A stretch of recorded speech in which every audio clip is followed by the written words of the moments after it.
I wanted a succulent terrarium without any glass to impede airflow, that would provide plenty of light to grow succulents anywhere indoors, and would allow the plants to be watered in place. And this is me getting ready to build it. All the wood I'm using for this build is leftover lumber from building this tree fort in our backyard with my older brother, Rupert von Hedgepig. And unlike my brother, who is an engineer, my skill set is more suited to putting plants in rocks, which is probably why I nearly ruined the project entirely. But one thing my dad never said is that you can either make lemonade, or you can take life's lemons and shove them up your... Anyway, I'll show you my screw-ups and the fixes I came up with in a minute. As most of this wood was leftover pieces from building the tree fort, a lot of it had become warped or bowed, and some of it had screw holes or other damage to it. I almost just ended up cutting it up for firewood, but I decided to see if I could make something beautiful out of it instead. After cutting all the boards to length, I filled in any holes or voids in the wood with wood filler. And after that, because the 2x12s I was using for the top and bottom of the terrarium were bowed in the middle, and since I don't yet have a bench planer, I used my slab flattening router table to get these boards perfectly level.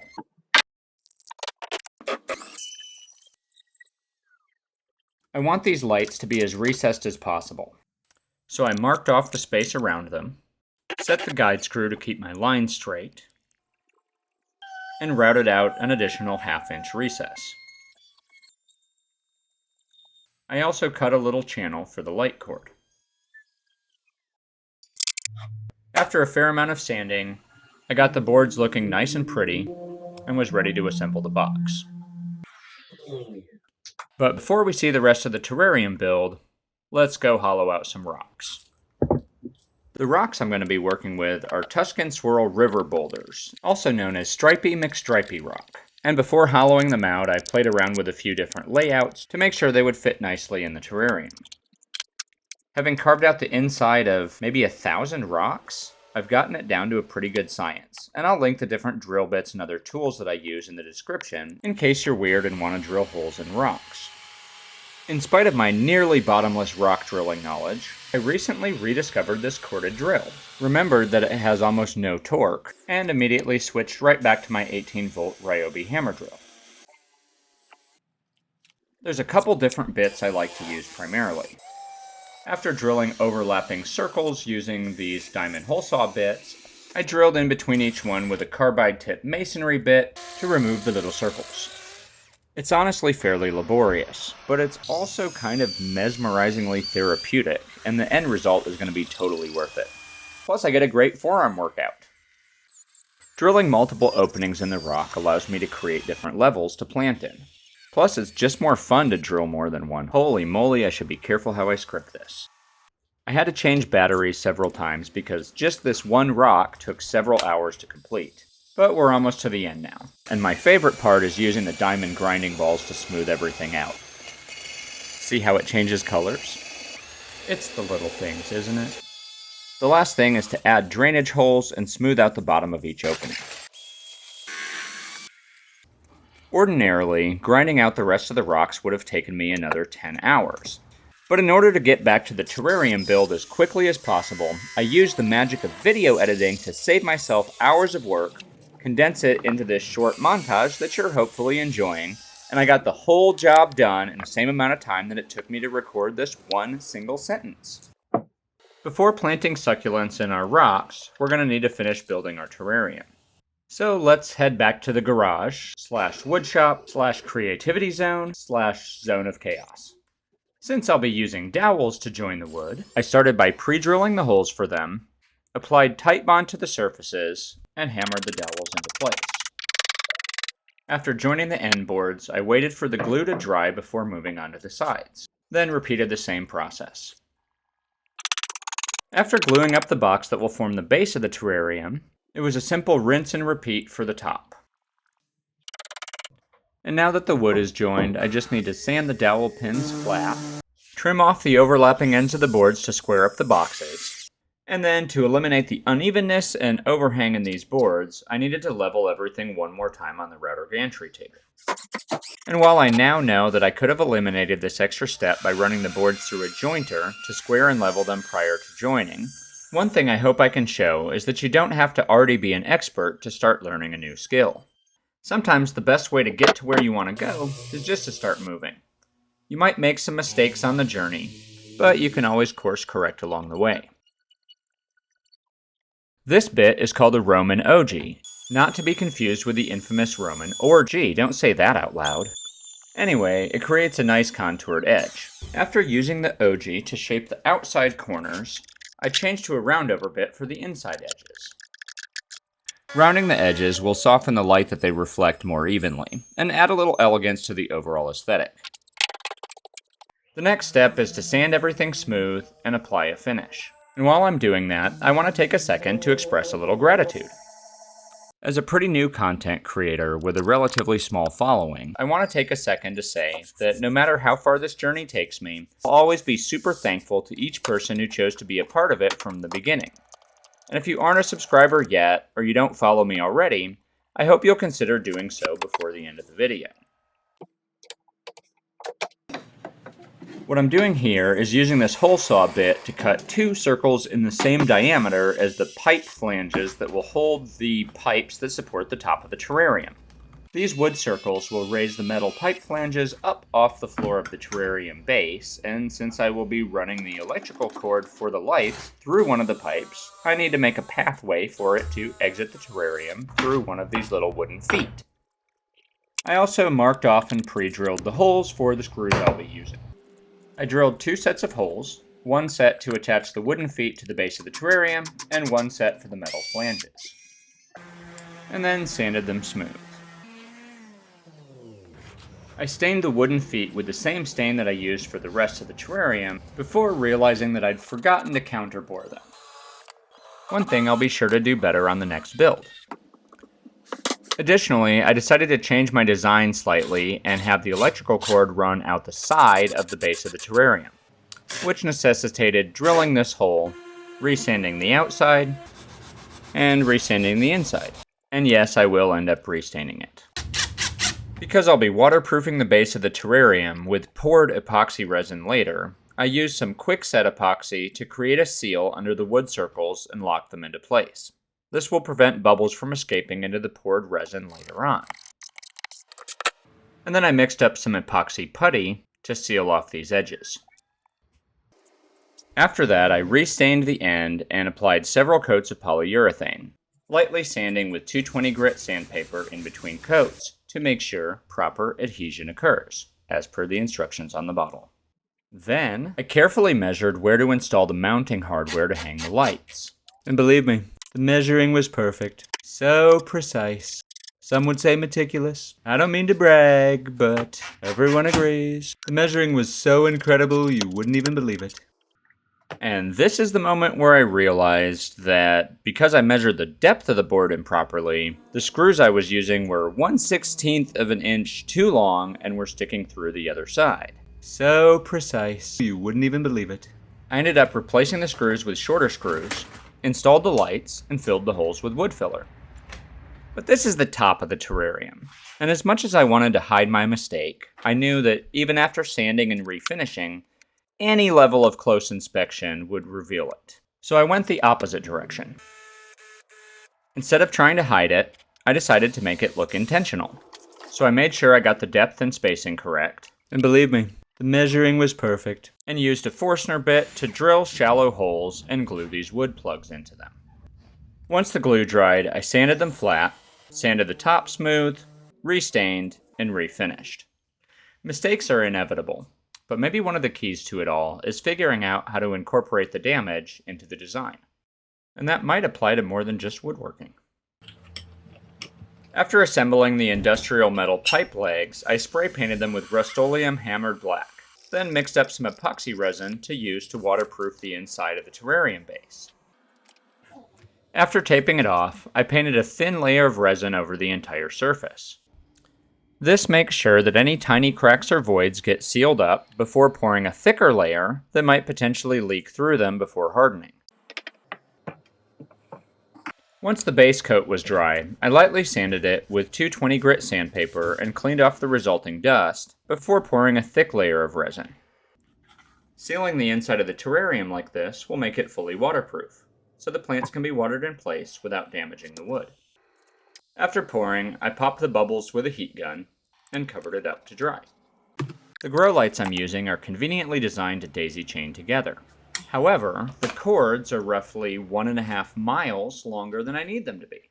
So in order to avoid a spaghetti monster of cords, I cut them to the desired length and reconnected them with heat shrink butt connectors, which should never be confused with other types of butt connectors. And this is the script we're going with? From this point, all I had to do was wire the lights together, pull the power cord through the opening in the box and up through the pipe, and attach the metal pipe flanges. Once the legs were connected to the base, I flipped it onto the top, and used 2 wood blocks I'd cut earlier to center the pipe flanges. After marking where the screws needed to go, I pre-drilled the holes to the appropriate depth, slurped up the shavings with my shop vac, and finished the assembly. Boop. And here's how it looked when it was all finished.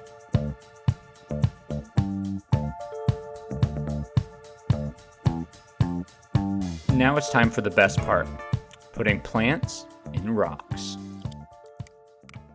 I started by cutting small pieces of drywall tape to place over each drain hole in the bottom of the rocks. Then added a thin layer of bonsai jack soil, followed by some of this dynamite, cactus, and succulent food, which is my go-to slow-release succulent fertilizer. These are the succulents I chose to plant, and I will put links to each of them in the description of the video. Whenever I replant succulents, I always start by removing the majority of the nursery soil from their roots with a chopstick, and if necessary, pruning the roots with sterile garden shears. Most nurseries root succulent cuttings in peat moss to propagate them, and it's honestly great for this purpose. The problem with peat moss is that over time it becomes compacted, loses aeration, and takes too long to dry out, which leads to unhealthy roots. One of the best ways to set our succulents up for long-term health is to remove this starter soil and replant them in a rocky, fast-draining soil mix that provides good aeration and dries out quickly after watering. To create the most interesting arrangement possible, I like to work with succulents in a variety of different sizes, shapes, and colors. And I usually end up moving the plants around or experimenting with different arrangements to see what looks best before adding soil. I'm using Bonsai Jack Gritty Mix for my soil. It's a great choice for succulents because it drains fast and dries out quickly. And while they're not a sponsor yet, I do have a link in the description. What I'm doing here is removing the offsets that grow in clusters around the stem of this echeveria. As these offsets grow, they start to form their own root systems. And I think they'll look nice tucked in right here. The rainbow hedgehog cactus started to lean and needed some encouragement to stand up straight. Not altogether uncommon for a prickly plant. But let's check out these Haworthia. They're so cool. They form offsets or pups from out of their root system, which can easily be removed and propagated. And their leaves have epidermal windows, translucent areas that allow light to reach chloroplasts buried deep inside the leaves. This adaptation allows them to maximize light absorption even in more shaded areas. And their spot will be positioned towards the edge of the terrarium, where they'll receive less concentrated light from the grow lights. Succulents with bright blue, red, or orange tones produce chemicals called anthocyanins and carotenoids to protect themselves from excess light exposure. These chemicals are what give them their unique coloring, and I'll be planting them in the center of the display where the light is the strongest.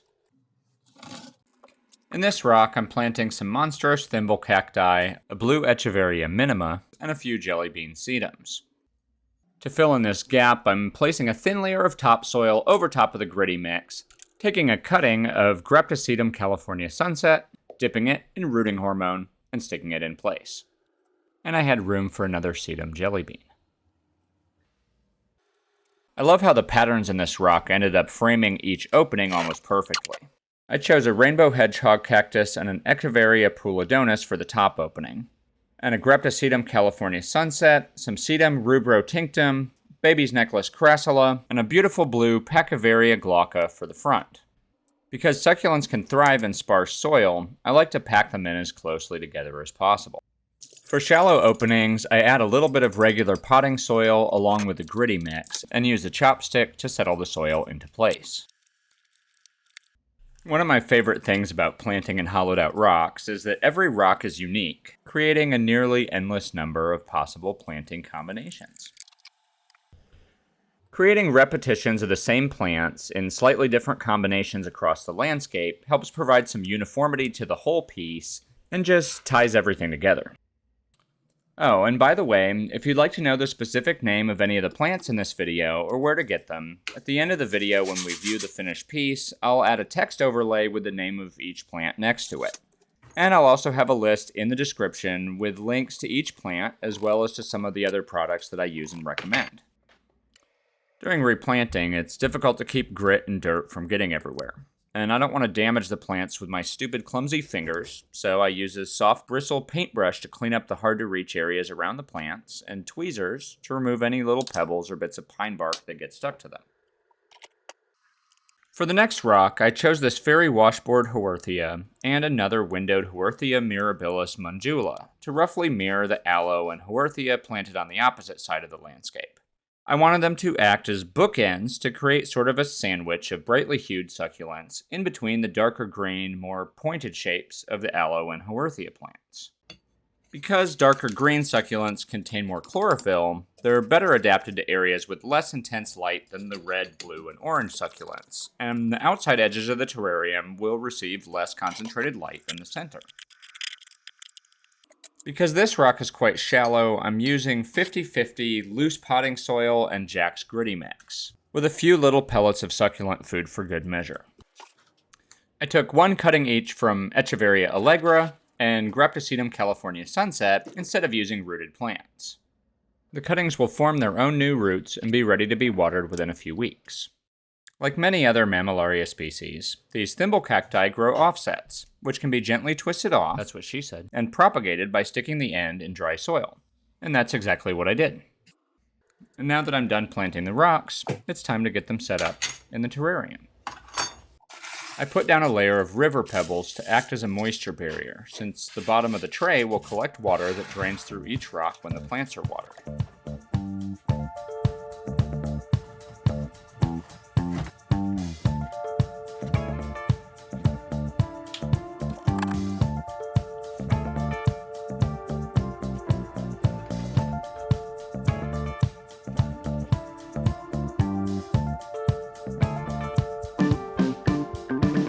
After getting all the rocks situated in the terrarium, I examined my work and realized I wasn't quite satisfied with this.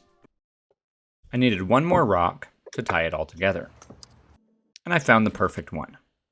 But in order to be perfect, it needs plants in it. So it was back outside to my rock drilling station, and back inside to put a beautiful Haworthia attenuata into the freshly drilled opening. And that's much better, isn't it? Since I had a few more broken rock pieces, I added some of them to the terrarium, and then filled it up to the top with more river pebbles. Now that it's all finished, here's how it looks.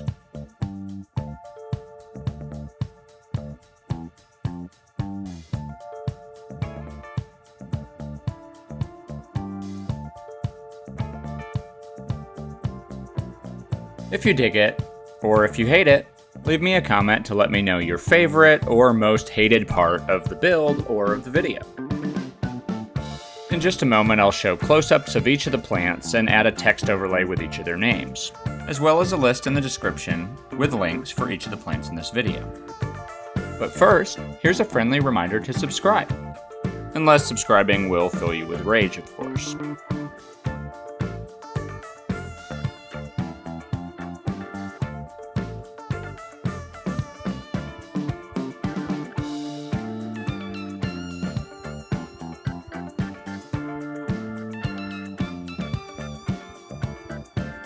If you're still here, do you ever find yourself wondering what the meaning of it all is?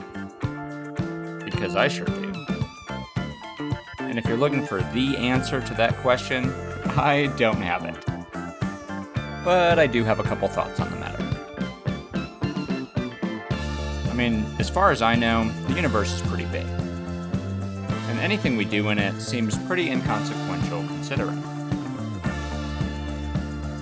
But maybe the point of it all, if there is one, just to experience the existence for what it is.